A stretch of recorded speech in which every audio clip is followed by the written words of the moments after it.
A state funeral has been held for former Australian Prime Minister Malcolm Fraser, who died last week. PM Tony Abbott and former leaders Julia Gillard and John Howard were among hundreds at the ceremony in Melbourne. Tributes were paid to the man who led the nation between 1975 and 1983, propelled to office by a major constitutional crisis. Peter Nixon, who gave a eulogy, said the country had lost a unique and great Australian. Malcolm Fraser became Prime Minister after the unprecedented dismissal of Gough Whitlam by the Governor-General over a budget impasse, a move that shocked the nation. The only source of hatred for Malcolm was policy issues, not people, said Mr. Nixon, who served as a minister in Mr. Fraser's government.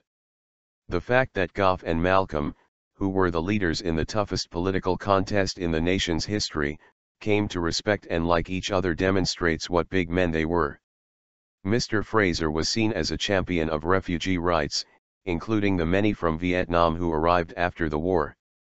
Members of Melbourne's Vietnamese community gathered outside Scott's Church to pay their respects.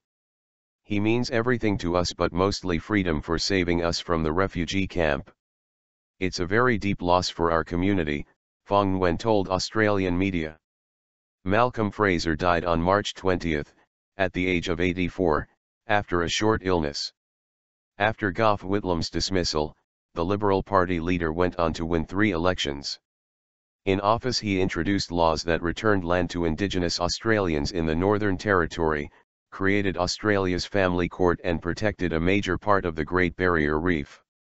In later years, he became a staunch critic of his own party because of its policies on rights of Indigenous Australians and refugees, eventually leaving the party in 2010. There were no days in his life where he woke and ceased to care about current affairs, his son Hugh told mourners at the funeral. His sense of responsibility endured to the end.